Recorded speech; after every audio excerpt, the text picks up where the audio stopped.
Okay, this is the third video. I forgot to mention, I'll go in here back into the storage real quick. Now you can see that we set up a storage unit and we assigned a lot code of this MF789. So now if you click on the lot codes tab, you can see that it automatically added that for us. And I'll get into in a little bit what we can do with that. So now that we have basically all of our information set up, we can go ahead like we want to print, or like we're going to print some case labels. So we go ahead and the first thing you always do is select your company. And you can see that it auto filled in the brand owner, brand, and product. That's because we had those set as defaults. If you didn't set any defaults, those would all be blank and you would have to select them by yourself. I just do this, it saves a little time if there's one certain product that you pack more often than another. Just makes it a little bit quicker to print the labels.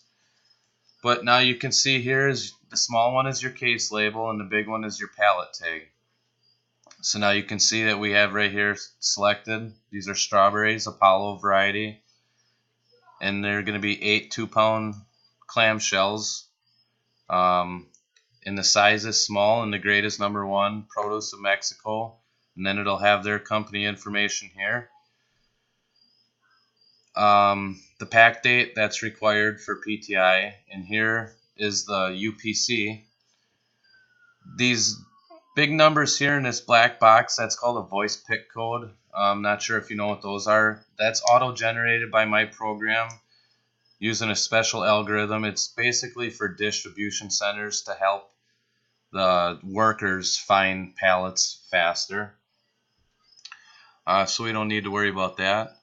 Now, since we selected a product, you can see the G10 is right here, and that's incorporated into this barcode. Now the only other thing that we're going to need is a lot code. So what we can do is if we know that we're packaging strawberries from Martinez Farms, we can go ahead and select that and select the section, and then it'll find that lot code for us. You can do it that way, or you can type in the lot code manually, however they want to do it. And then you can see it automatically finds the grower number or ID, the lot code. And now it automatically selected the country of origin from the product and the pallet type. So now you can go ahead and put in an order number. I'll get into it later. You can pack these without putting in an order number, or if you already know an order number, it's better to put it in right away. We'll just say this is order number 456. Now here, since we set up the inspectors, you can select which inspector was inspecting these and printing out the labels. I'll select the only one we got set up, which is me. And now you can see right here on the label it put on the alphanumeric code for this inspector. And this is something that David asked me to put in. And now the next thing all you got to do is go ahead and select how many cases you're going to package. Let's just say we're going to do 1 pallet for right now. And the default was 100 cases per pallet. So we'll say we're printing out 100. And you always want to hit enter after you type in your value. And now you can see that this figured out for you that it's going to print out 2 pallet tags, because 1 for each side of the pallet. And then this type by 100, that's just telling over here, this is the pallet tag. This barcode right here is the same as this barcode. So this pallet tag is telling a scanner that there's 100 cases on this pallet. And this is the product G10 and the lot code. This number down here is auto-generated by my program. It's just a serial number for the pallet tag.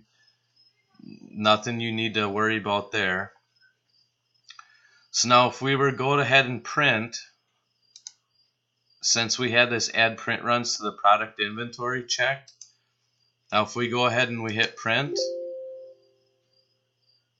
the reason it's saying press OK to print pallet tags is because I have the printer for the case labels and the pallet tags on the same printer. And that's just in case somebody only has one printer. It has to pause to give them a chance to change the labels out because they're different sizes. If you have two printers and one set up for one set up for the case label, one set up for the pallet tag, this message box won't pop up. It'll just print out both labels at the same time. So we can just go ahead and hit OK. Now it showed down here that it did print them. Obviously I don't have printers installed right now, so it's not printing anything. But now what we can do is if we go to this product inventory, we can see that we now have one pallet of the 8 2-pounders in our inventory. And this is just what product inventory is, basically finished product awaiting shipment. You can select on it and you can see all the details of it. I'm going to go ahead and stop this video and start a new one.